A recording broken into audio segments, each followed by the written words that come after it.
wanted to make a quick video about being inspired. Okay, so this past weekend, I went to the concert of the century. I don't even know if you can call it a concert, like a fest. I went to Chance the Rapper's Magnificent Coloring Day here in Chicago. Not Chicago, Chicago. Um, I went to that probably. I go to a lot of concerts, probably in the top five. Probably in the top five. Top three, honestly, truly. I wouldn't lie to you. But I was just sitting there and I was like looking at the whole thing, and afterwards I literally left the concert like feeling so inspired, so just like inspired. I can't even think of another word for it. Like Chance is 23 years old and he's the same age as me, and I feel like we just on two different two different waves. Like he's doing what I want to do for Chicago, and I feel like he's just so far ahead. And so, in the same way that I felt inspired, I kind of was like beating myself up, like, why is he the same 23 and I don't have anything to show for it? And then it hit me. It was more than likely Jesus who told me this, but um, just in reflection, I was thinking about. Ugh,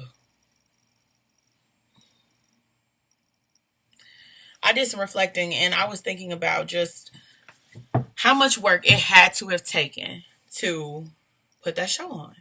It had to have taken, like, what we saw was a small percentage of what really went down to make that show happen. Like, we saw the performances, we did not see the rehearsals, we didn't see the lights, we didn't see the costume changes, we didn't see the dancing, we didn't see all of that. We saw the end result. And so I like literally sat back and thought, like, okay, there probably was just months on months of preparation for this moment, like preparation for this concert.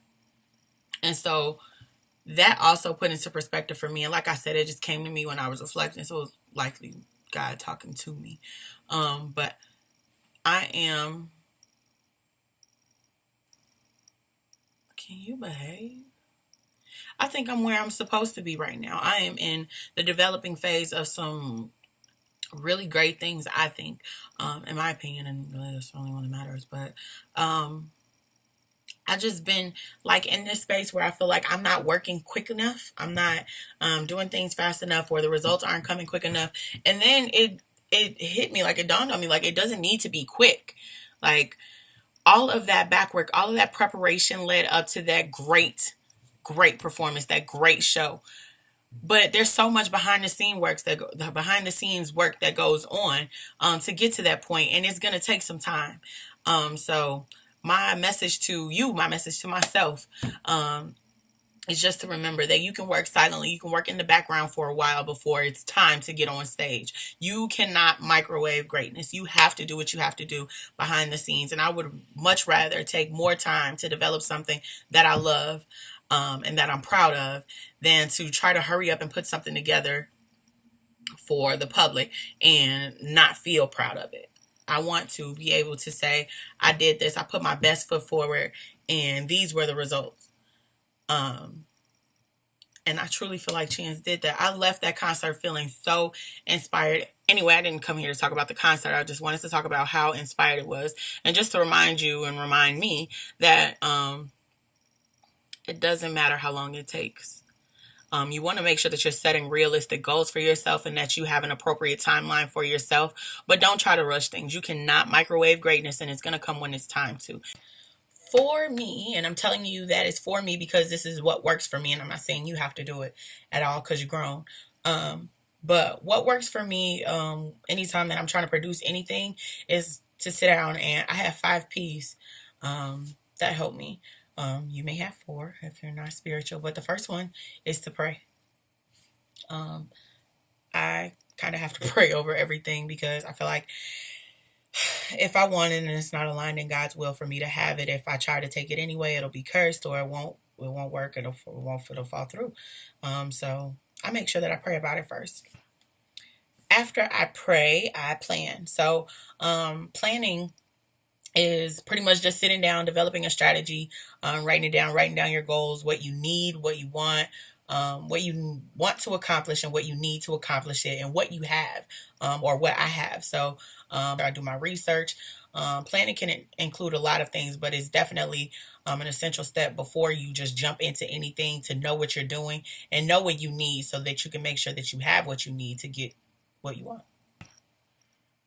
My third P is to prepare. Prepare sounds like the same as plan, but I think for me, plan has more of a the definition of planning to me, as I said, is to sit down and develop that strategy, and that means doing my research and making lists and just making sure that I know what I want to accomplish. To prepare for me means to get everything in order, to make sure that I have all the materials that I need and that I'm ready to start putting things together. After I pray, after I plan, after I prepare, I practice. So practice is something, be it like, it doesn't matter what I'm doing. I try to practice. And what I mean by that is I try to like run through it, or go through it, make sure that I ironed out all of the kinks, make sure that it's presentable, make sure that it's not necessarily perfect, but that it has minimal flaws before I take it to anyone else. And then my last P is to present. Like, after I've ironed out everything, there's no point in me obsessing over it or continuously going over and looking for things to pick out of it. I present it. I say, here it is. This is what I have to offer, and I make sure that I execute it with confidence and that I do the best that I can. So that's what works for me. If I could add an extra anything in there, I would say my last P, my sixth P, would be to remain positive throughout this whole thing. You can really get down on yourself mentally. So you want to make sure that you're not draining yourself before you even put it out, and make sure that you're not putting yourself down before you even give it a chance, because we do that sometimes. So, yeah, I know it's kind of started out about being inspired and being motivated, but it's really just about getting ready. I know this is kind of a quiet season for me, and it seems kind of stormy, but when it's time, and there's nothing that's going to be able to stop what God has for me. So I hope this helps somebody. Remember what I said, you cannot microwave greatness. So make sure that you're taking your time in whatever you're trying to accomplish to get to where you're going. You'll get there. Thanks for watching. I hope this helps somebody. Thanks so much. Be blessed.